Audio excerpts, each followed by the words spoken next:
First, I would like to thank the organizers of Bergamo Scienza, and especially Dr. Salvi and Dr. Remuzzi, for their generous invitation to participate in this truly remarkable event in this beautiful city. And I feel it's a privilege for me to be here today. And what I want to talk with you about is one aspect of Darwin's legacy, his legacy for medicine. For reasons that we'll discuss a little more later, evolutionary biology and medicine really developed as very separate disciplines. And until recently, there was little organized or formal connection between the two fields. The new field of evolutionary or Darwinian medicine, which is what I'll talk about today, is bringing these two fields together and is providing, I think, novel and important insights into health and disease. I would like to begin by reviewing the theory of evolution by natural selection as Darwin developed it and as we still think about it today. First, Darwin noted that there was variation, extensive variation, in all traits among members of a population. If you look around, you see that each of us look different. We're different sizes and shapes, different skin colors, different hair colors and hair patterns, and we're different on the inside as well. This variation is just abundant.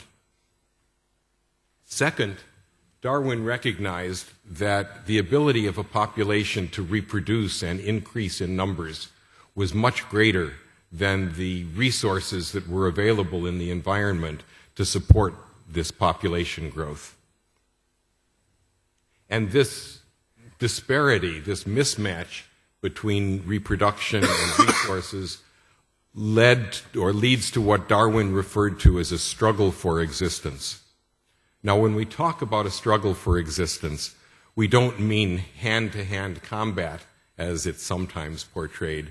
What we're talking about are organisms struggling to survive and reproduce, struggling to find food, struggling to avoid predators, to avoid being eaten themselves, struggling to find mating partners so they can produce offspring, and so on.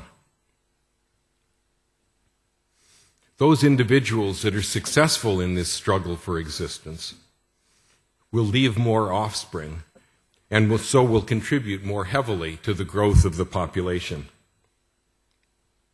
Now, the other thing that Darwin recognized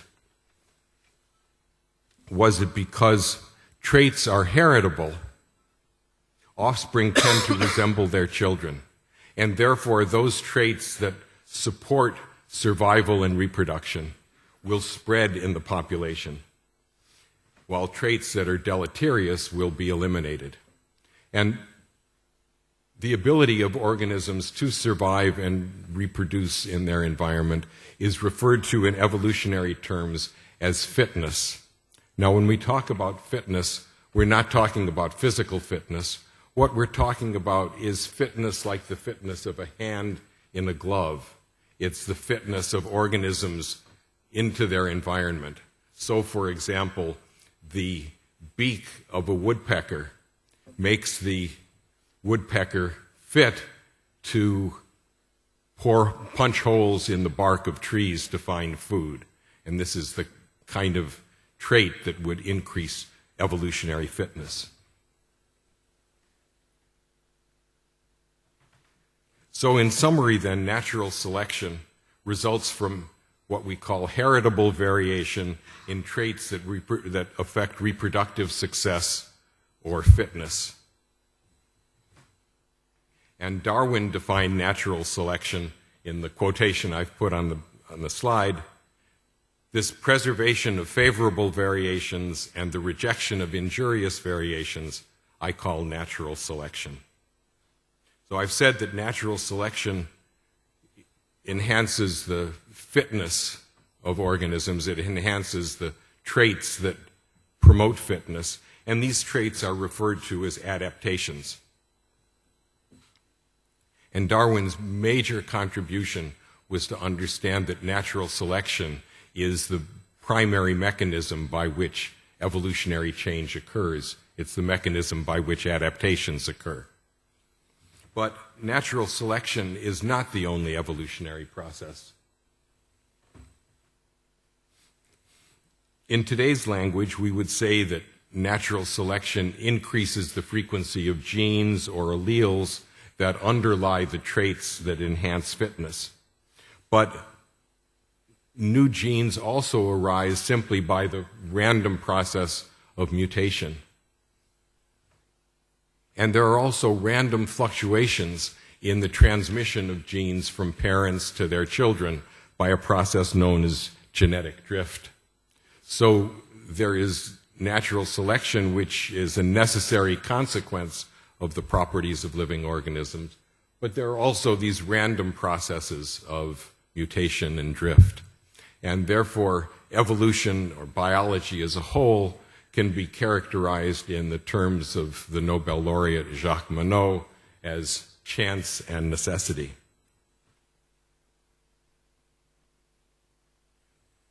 So with that background, I think we can begin to understand some of the different ways that evolutionary biology and medicine have approached biological problems and why there's been a lack of integration between these disciplines.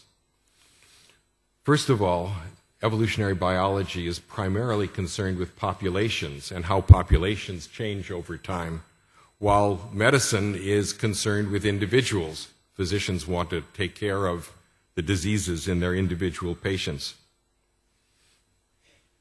Secondly is an issue of causation. So each of us is really the product of two different histories. There's our own individual life history and the evolutionary history of the human species.